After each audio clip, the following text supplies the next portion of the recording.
I've had a lot of fun with Concord over the past week.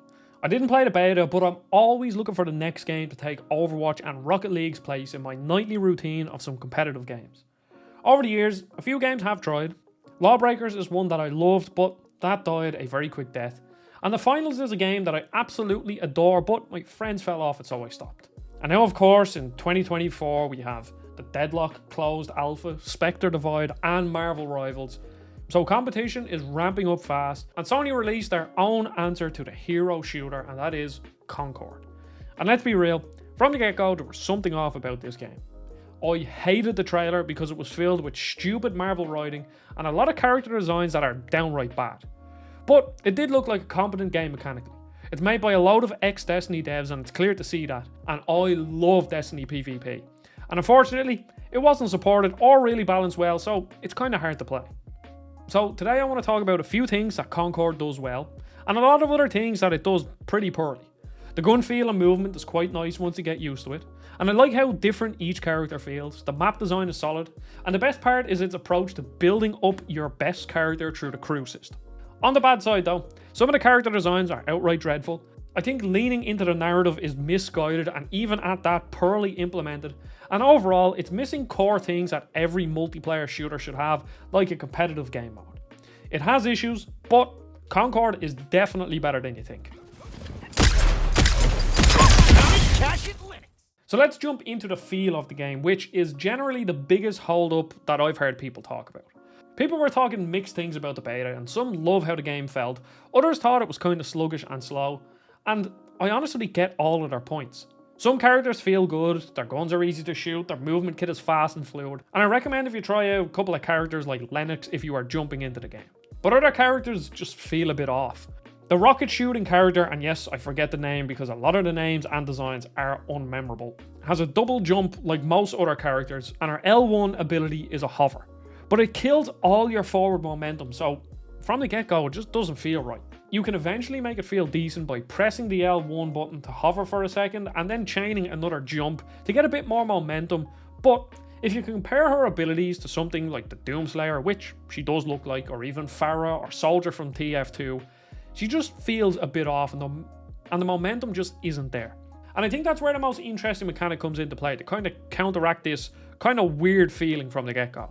So there's this system called the crew system, and you build up a roster of characters, and every character has a passive bonus, like faster reloads or improved healing. And when you respawn, the buff gets applied to you for the whole game, which means that you can drastically change how your characters perform from the start to the end of a match.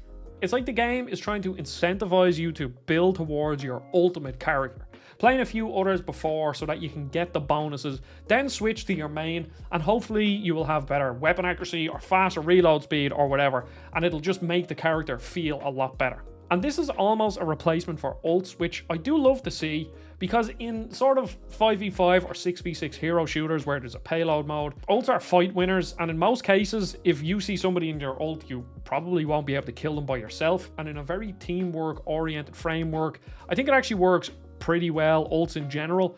But if you're playing something like TDM or Domination, having some super powerful person just sprint towards you like in Destiny PvP kind of gets a bit annoying. So in this case, if you play your cards right, when you get to say the final half or the final third of the game, your character will be much better than they were at the start, and then that's when you can sort of really lock in and almost turn the tide of a game the same way an ult would do, but it doesn't feel overly powerful. Now, I like this system, and I think it works really well in the likes of King of the Hill and Domination because the games are a fair bit longer. But I don't think it works very well in TDM. The maps are relatively large, so there will be downtime between fights, and it's eating into that valuable time where you can build your ultimate character. Because if you're not seeing people and you're not dying, then you can't swap your character. So it almost incentivizes you to die early and lose your early fight so that you can build up your passives. Like, I've had a few games where I die once or twice, and I wonder at high levels of play how it will play out. I kind of think it's a way to give the bad players an even playing field. And if there are any developers watching this, I would love to know if that is the whole purpose of the system. I'm not overly confident. I'm just that good.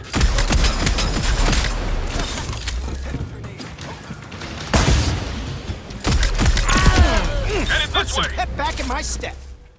That gets me onto the game modes. And it works best in King of the Hill because everybody is playing like a hero shooter, not a typical PvP game. People are grouping up, going in as a team, and that lends itself to the hero shooter genre. But I wonder what it would be like to test out something like a payload mode, if they had a limited time mode, just to see how the characters all synergize together. And I would assume that the devs have tested something out like this before and decided that it doesn't suit the game.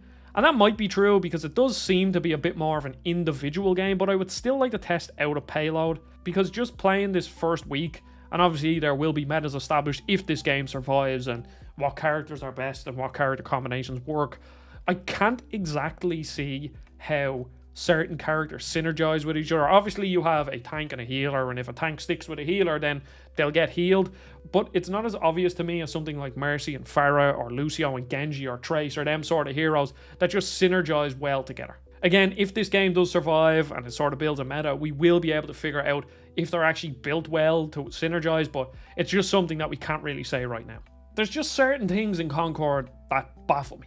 The emphasis on story makes no sense. I mean, nobody wants to experience a story in a multiplayer PvP shooter. They just want to log on, hop on with their friends, click play, and get into games. The character designs also are, just kind of a mixed bag. Some are really bad, some are decent, but the majority of them sort of fill in the middle ground of like bad to mediocre. And for this whole point, I will have to bring up Overwatch to flesh it out because for all of Blizzard's faults, they know how to make cool characters. I would also like to preface this with, I'm not a character designer, but I'd like to think after playing so many games, I get what makes a cool character for a player. So let's talk about silhouettes. It's character design 101, and it's basically that you need to have a recognizable silhouette. So if you take Crash Bandicoot, Sonic, Master Chief, Ezio, I can sit here and list hundreds of amazing silhouettes that instantly remind you of the character. And there are a few good ones here. One-Off has a recognizable silhouette and his kit fills in his backstory. I assume he's some sort of like rubbish collecting robot and now he's been repurposed to kill people. And that's fun. Kips is by far the best design in the game. She's like this 70s style spy with a cool suit, a silenced pistol, and the pink is striking. I just love her design. Unfortunately though, she's really weak and needs a rebalance in my opinion, but they're the sort of teething problems that every multiplayer game has. There are a few other okay ones like Roka and Lark, but the rest of them are extremely unmemorable, and it's because of the focus on hyper-realism and this sort of narrative that they're doing that just doesn't make any sense. So let's look at Overwatch. Obviously, it has a cartoony aesthetic, so the designs can be a bit more exaggerated. And I would go as far to say that there genuinely isn't a bad character design in Overwatch. And I think it's perfectly shown off by Soldier76. This guy is the basic shooter character, and even at that, he is so distinct. His voice is gruff, his voice lines are memorable, and them red goggles remind me of Cyclops or something. I can go on and on about how Lucio has so much personality, how Genji is just cool, how Hammond is one of my favourite designs of any game I have ever played, but I'll be here all day. I think we can all understand that when you look at an Overwatch character, you get that people want to buy the pop figures, they want to have the Winston plushie, they want to have Genji on their hoodie, they just have these characters that people adore just from their design alone. But on Concord, they're focusing on pretty realistic looking characters, and it just ruins it. And I think to explain it, I need to bring up something like Uncharted 4 and The Last of Us multiplayer, because both of them are very good PvP modes, and they have realistic characters that don't really have any defining features. So at first glance, you shouldn't really be interested in Joel or Nathan Drake, because they're just normal people in jeans and a shirt. There's nothing interesting about their design, they just look like normal people. But because we had a single player narrative attached to them or the bad guys, we felt a connection to these characters, and that's why we want to play them. In Overwatch, a game with almost zero narrative, we picked a character because they looked cool. We didn't need a cutscene to get interested in Reinhardt. He was just a cool looking character with a big hammer, and that's why we chose him. And that's why eventually we were interested in the character shorts or the little pieces of dialogue between him and Anna, or any other character for that matter. Concord gives us these pretty regular looking characters. Lennox and ItZ are alien characters, but they still look human. Almost like a human in alien cosplay. So they're just not cool. And we also have no attachment to their characters. So we're missing a strong narrative that gets us interested in them. And then we're also missing sort of a striking design that would be like, oh, I really like the spikes on his arm, or I really like these cool goggles, or I like his jacket. They're just boring characters. And I know what you're saying, Adam, they do have a narrative and they're trying to build a story. But let me tell you, nobody cares about narrative in a multiplayer shooter. And if you are going to implement it, a weekly 1 minute long cutscene with some Marvel-esque writing is not going to cut it.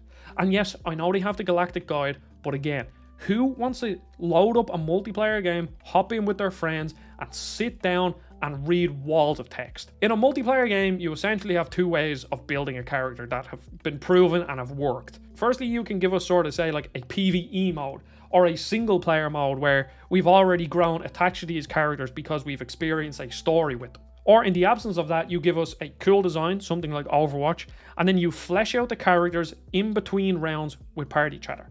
And I know this game doesn't really have a spawn room because you basically just drop in and then you go, but I think there has to be some solution here. Now, I might have just missed it, but I haven't heard characters speak to each other the same way they do in Overwatch. The current lines aren't between characters, they're just sort of like call-outs, and they are so cringy. And I hate being mean, but I really hope this game is a parody. Because if these lines are the standard of quips from a Sony first party, then I don't know what to do.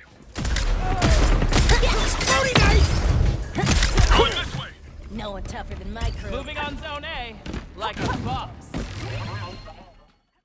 Now, what is the future of this game? That's a difficult question to answer for any multiplayer game. I really thought the finals was going to be the next best thing, and it still has a 24-hour peak of 13k players just on Steam alone, which is enough to support a game for quite some time, but it didn't hold its relevance the way I thought it would. Concord is in a completely different spot.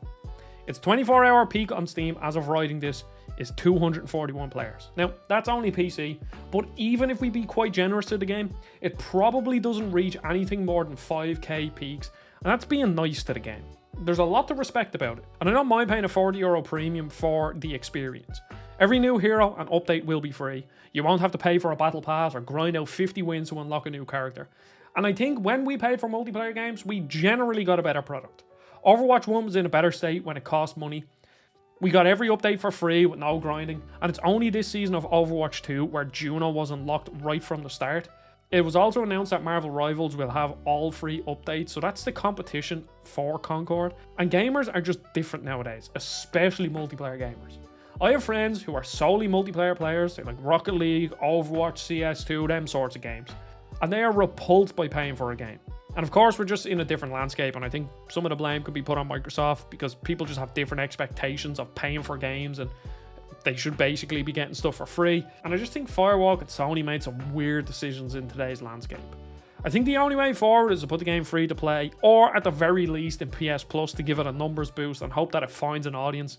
Because as much as I like it, on its current trajectory, Concord won't last till next year.